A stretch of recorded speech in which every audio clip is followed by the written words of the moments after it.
Hello, everybody. This is Harvard, and we're back with Zack. Hey, I like that. Back with Zack. So, anyway, we've got an NFC West showdown game. I love it. I love it. Probably because it's going against a team I can't stand, and I'm on a team that I love. I mean, that's joyful. Seattle 4-1. They're playing Arizona, which is 3-3. Key game. What a key game this is for Arizona Cardinals. Now, look at this. Arizona opened at 1.5. The line went to 2. Okay, so you would think the sharp money was on Arizona.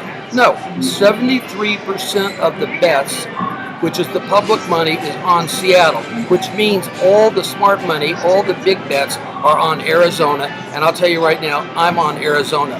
Let's look at what Seattle has done, my unfavorite team. First of all, who did they play and how did they win? Did they blow them out? Did they make a statement? Well, they beat Oakland by 2. Does that get you excited? They beat Miami Dolphins by 2. They beat San Francisco. They beat the Jets. And they beat Atlanta last week with the help of the referees on the last play against Julio Jones. And they beat them by 2. So they've won 4 games and they lost to the Rams by 6. So, okay, I'll give it that they're always in the game, but they beat Oakland, Miami, the Jets, San Francisco, and that's how you build up your 4-1. Those are your 4 wins. Come on.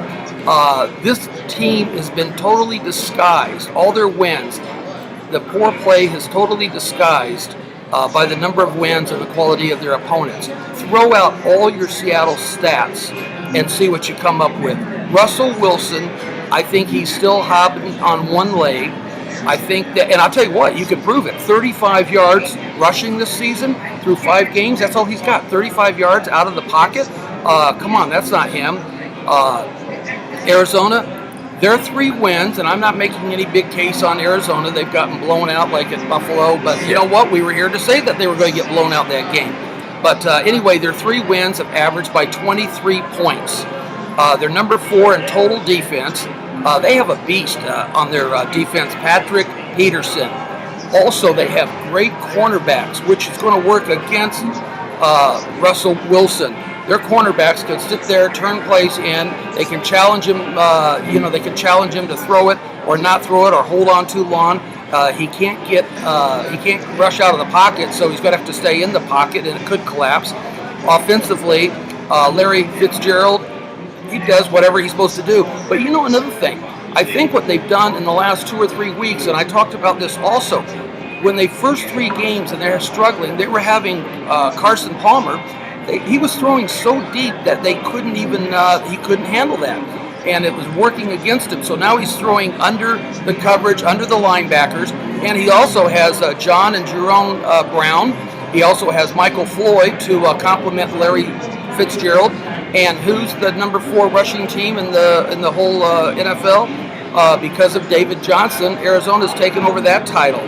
So I think Cards, quick defense. They can rush the passer well. They're very quick. I think they're just going to go in there and just beat the hell out of Seattle. Seattle has had their number. I think they've won like 10 out of the last 12 times. I think they've beaten Arizona 3 straight times down there. And you know what? If there was ever a game to circle for Arizona and make this your season, it's got to be this. Not only would it be knocking them off, but it puts them right back into the NFC West race. I'll tell you what, this is a matchup that it has a lot of interesting things to talk about, but you're right about that. Seattle owns Arizona down in Arizona. You could say the opposite if this was in Seattle. Seattle lost last year Sunday Night Football with Arizona at home, and they also lost at the end of 2014 when they were 10-point favorites. And that was when Seattle was at their peak at home, and Carson Palmer came in there and beat him again. So the last time Arizona has won at home against the Seattle Seahawks was with Johnny Skelton at quarterback in 2012 when it was Russell Wilson's debut down there in Arizona. So he was a rookie. That was when he took over the starting job, questionably, but now you look back at it, it doesn't even seem like that. He's had a great career, and right now, like you said, Seattle's one of those teams. They're 4-1, but they could easily be the opposite of that. Barely should have beat Miami. That last week against Atlanta was definitely a flunker win. That's just the way they've been playing. And I think sometimes when a team that you expect to play at a higher level doesn't, it devalues them a little bit. Arizona's been a great home team. And I was on the Jets on Monday Night Football. Wasn't surprised to see that outcome the way it happened. But the reason why I was on the Jets plus that many points was because of the Cardinals' offense. And even though they kind of put together 2 slot touchdowns at the end of that game, they still didn't impress me. The Jets' defense just basically caved in after that Ryan Fitzpatrick interception, rightfully so. But the Cardinals' offense is still struggling to me. Carson Palmer's taking too many hits. It's that 2 games in a row. He's had to leave the game early. This week with that hamstring. The week before that, he got his head rammed into the ground for the concussion protocol. So we're talking now.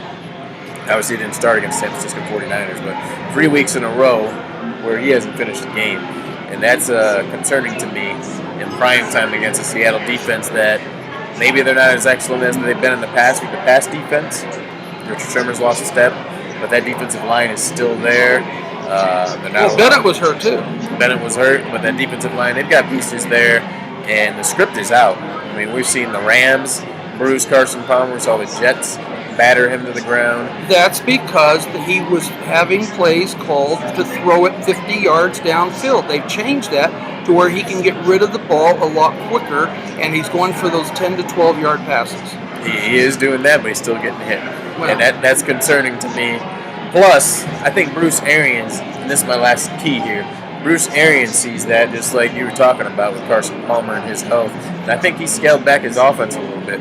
They're running David Johnson a lot more, and that's really not the Cardinals' offense to me. That's not the Bruce Arians offense I saw at Indianapolis. That's not the Bruce Arians offense I've seen in Arizona the last 3 years. That's perfect. Now they're going to scout. Seattle will say, hey, you know what? They changed the offense. They're rushing the ball more. Now's the time to throw it to Browns, Floyd, Fitzgerald, and get them back in. But you don't have to throw it 35 to 50 yards deep and wait and wait and wait and then get slammed to the ground because you waited too long. So I tell you what, even though it sounds like, I gave you a disclaimer up front, I'm very prejudiced against Seattle, and I love Arizona, but I'm going to go with, I'm betting the smart money. Smart money says Arizona, only 27% of the bets, of the wagers, or of the money, is follow the money. That's 27. You go ahead and stick with your 73%, and you and I we'll bet a $20 bill on it against each other. All righty. All right, thanks for the show, and talk to you all next week.